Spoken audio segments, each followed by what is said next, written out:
D'après les livres d'histoire, les États-Unis sont censés avoir été une colonie britannique jusqu'en 1776. Voici un dollar américain. Sur la face, on voit George Washington, le premier président des États-Unis d'Amérique, franc-maçon et un des pères fondateurs. Sur le dos du billet, on peut voir une pyramide avec un œil. Beaucoup reconnaissent cette image qui a été décrite comme un des symboles d'une société secrète qui voudrait dominer le monde. Mais peu savent que ceci est nommé le delta lumineux, un symbole maçonnique. Et très peu de gens savent que c'est également le sceau officiel des États-Unis d'Amérique depuis 1782. Et oui, l'aigle que l'on voit sur les billets est la face du sceau. Quant à la pyramide, c'est le dos du sceau officiel des USA, fondé par des francs-maçons. George Washington, Benjamin Franklin, entre autres.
Il y a des siècles de cela, bien avant les prétendues révolutions, les soi-disant changements de système de gouvernance et les pseudo-démocraties, les familles régnantes d'Europe se sont rapprochées et se sont alliées par des mariages consécutifs entre elles pour finalement s'unir autour de l'Empire britannique.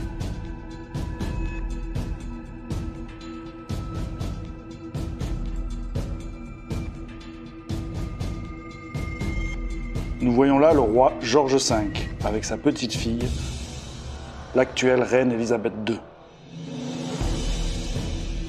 George V avait une sœur qui s'appelait Maud, qui a eu un fils, roi de Norvège Olav V, qui lui-même a eu un fils Harald V, l'actuel roi de Norvège, cousin de la reine Élisabeth II. Revenons à George V. Le dernier avait un oncle, le prince Arthur, qui a eu une fille du nom de Margaret, qui elle-même a eu une fille dénommée Ingrid de Suède, mère de Margrethe II, l'actuelle reine du Danemark et cousine de la reine Élisabeth. Margaret, la cousine de George V, était aussi la mère de Gustave Adolphe, père de Charles XVI Gustave, actuel roi de Suède et cousin de la reine Élisabeth.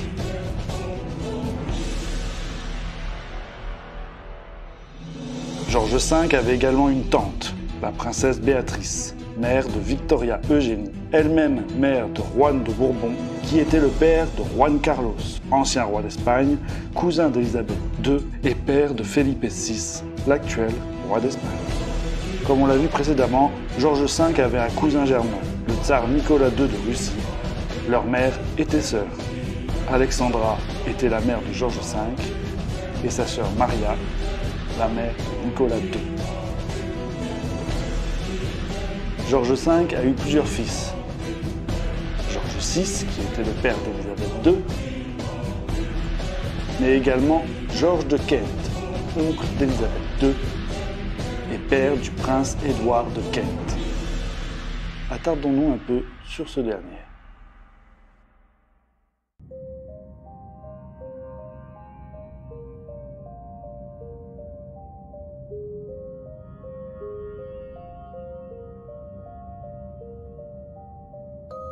The National Grand Lodge of France, the United Grand Lodges of Germany, the Grand Lodge of the Republic of Venezuela. The Grand Lodge of the State of Israel.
Self-evident, Brother Franklin, all men are created equal. Indeed, Brother Washington. All Freemasons meet as equals, and we have an opportunity to create a nation in the very essence of Masonic morality. With freedom and tolerance of all religions and moralities that no government can oppress. You know, I think it would be a great idea if we wore our Masonic regalia when we're putting in place the foundation stone for the Capitol building. Freedom of speech, too, and the press, the right to peaceful assembly, and... Did you say regalia? Yes. Well, it would be wonderfully symbolic, don't you think? You'll be wanting to put the all-seeing eye on our banknotes next. You think I'm taking it a bit far? Please don't ask me...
Il y a des siècles de cela, bien avant les prétendues révolutions, les soi-disant changements de système de gouvernance et les pseudo-démocraties, les familles régnantes d'Europe se sont rapprochées et se sont alliées par des mariages consécutifs entre elles pour finalement s'unir autour de l'Empire britannique.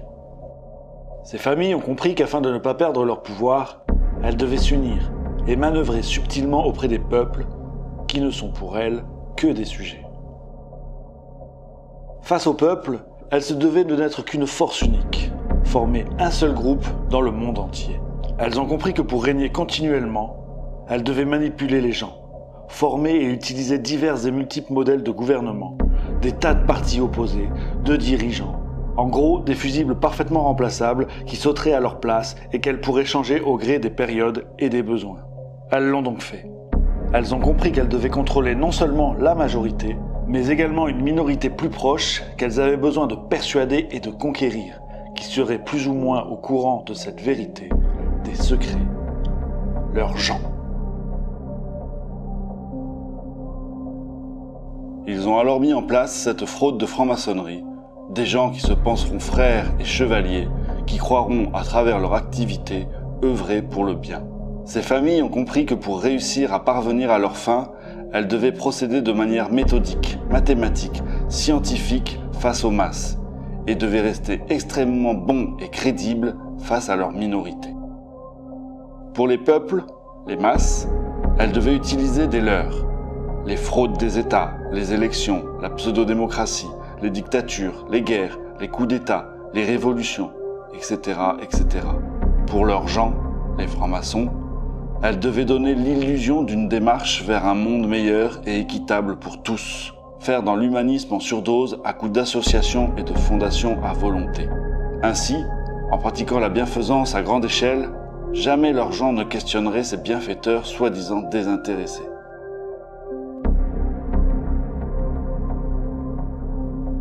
Ils se sont entendus dès le départ. Principe premier, tout sera sous leur contrôle. Personne n'aura le contrôle de l'argent dans le monde, sauf eux. Aucune exception. Les grandes sociétés, les multinationales, tout ce qui prend de l'ampleur et perdure leur appartient intégralement. Différents noms, différentes marques, différents pays, différents fondateurs, mais 100% à eux. Personne n'aura le contrôle des moyens de propagande, sauf eux. Imprimeries, journaux, et plus tard les télés, les médias alternatifs, les réseaux sociaux, aucune exception, contrôle absolu. Idem pour les domaines de la communication, de la santé, de l'éducation, etc., etc.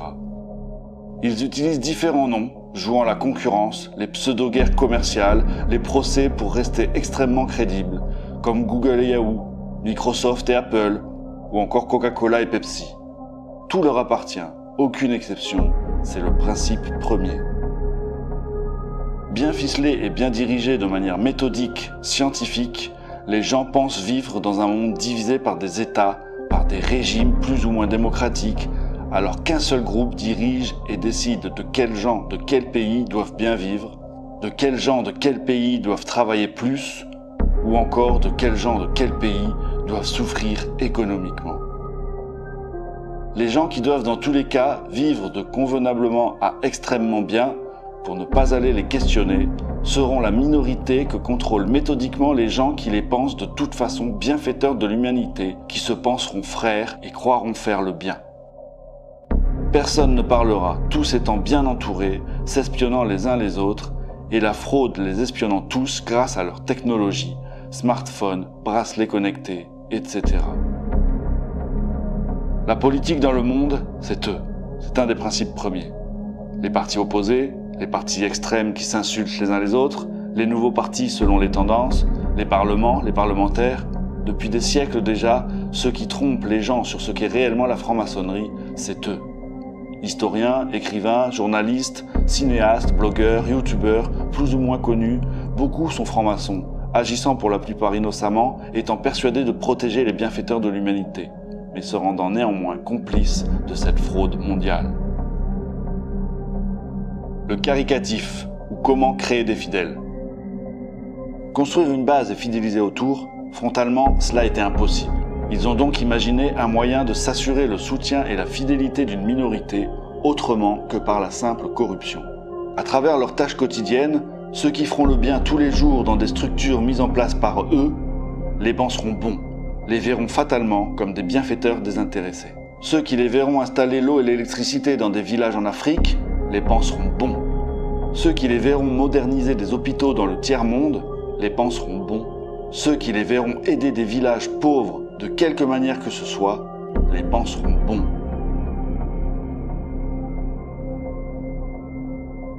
En agissant de la sorte, ils savent que les gens honnêtes les protégeront, faisant confiance aux bienfaiteurs simples et désintéressés.